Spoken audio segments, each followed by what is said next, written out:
And we see that same thing in our politics, and we see it heavily in our Declaration of Independence. Now, Thomas Jefferson, people say, was not a believer, was not a Christian, and that's absolutely untrue. In the 18th century, which was the 1700s, and the earliest ones were in that group were Benjamin Franklin and then George Washington, and then came the younger ones. And among the younger ones was Thomas Jefferson, an intellectual. And Thomas Jefferson, in virtually one day, in 1776, wrote the Declaration of Independence. And what that Declaration of Independence started off with, well, what's important with it is the Declaration of Independence from England. In reality, what it was a declaration of war. There's a declaration of war between the colonies and England, and people don't put that together.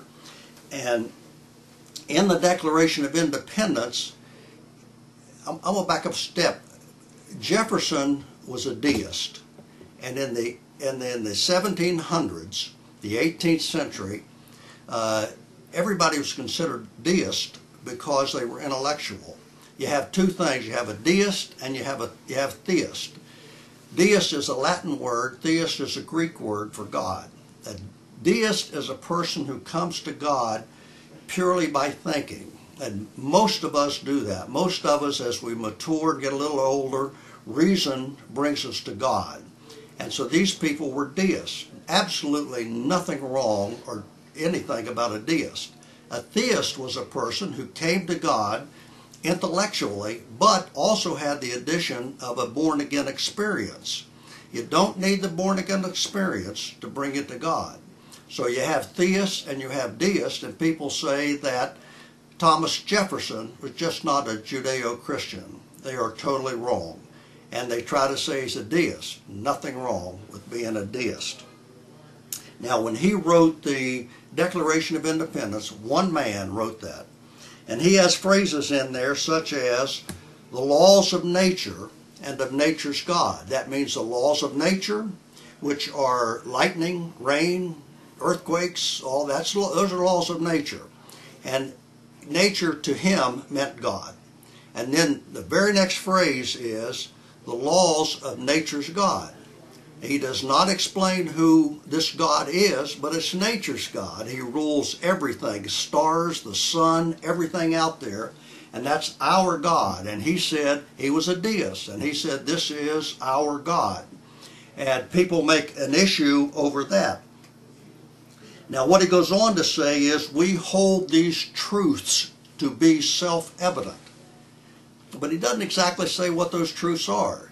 See, we're supposed to know this country is founded on the Christian biblical religion, and the Constitution is wide open. If you don't have, and we don't have, a Christian, I want to say a Judeo-Christian that knows the entire Bible, if we don't have a Judeo-Christian and Christians, and the House of Representatives and the Senate running this country, we have a problem. They have to do it based upon what they know. And that's the way it was put together.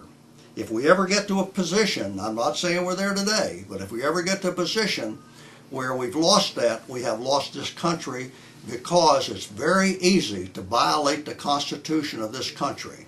And if you get a Supreme Court that slips a little bit that way, this country is through. But we hold these truths to be self-evident.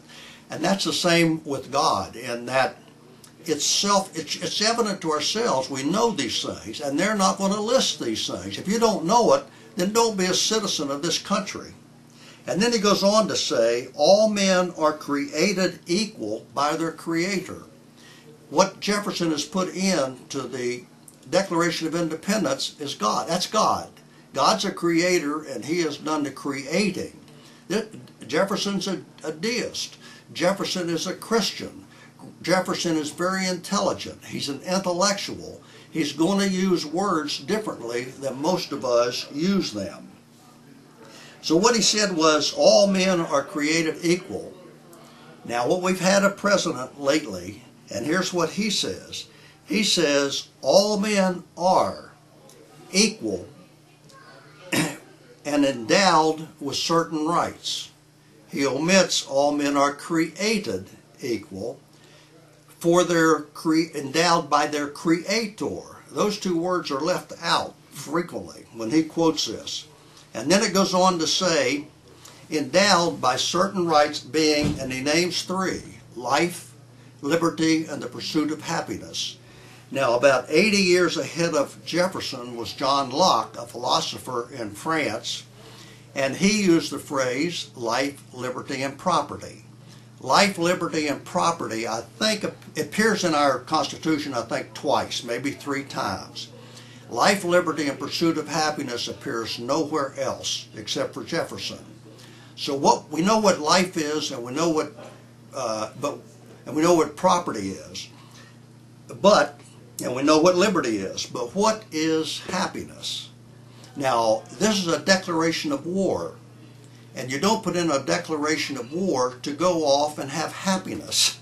So it doesn't mean have a good time, in spite of what the first phrases in 1990 dictionary say. It does not mean have a good time.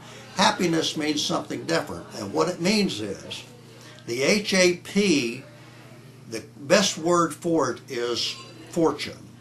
And fortune doesn't mean you made a lot of money, but it means things that just come your way.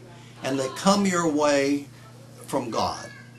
And so HAP, you get it in words like perhaps or happenstance or whatever. And so happiness means things are going to come your way in a sense, in good fortune. And so what Jefferson said, well, I'll get to this word pursuit. Pursuit means to seek something. So what pursuit of happiness means is to seek the godly. It doesn't mean seek a good time or pursue a good time. Pursuit of happiness means seek the godly. That's a powerful statement he had in there from a man that people consider ungodly. He put that in that phrase. And nobody, if you were to ask anybody what does pursuit of happiness means, virtually nobody's going to tell you what it means. They don't know. And then it goes on down and it says, a firm reliance on the protection of divine providence. And I think something like that's in that Declaration of Independence twice. A firm reliance on the protection of divine providence, and divine means only one thing. That means God. That Declaration of Independence is theological. And I will add that because it is so theological and so Judeo-Christian bound, the Declaration of Independence could no longer be taught in our public government schools because you're teaching Judeo-Christianity, and you're not going to see it taught if it's taught properly.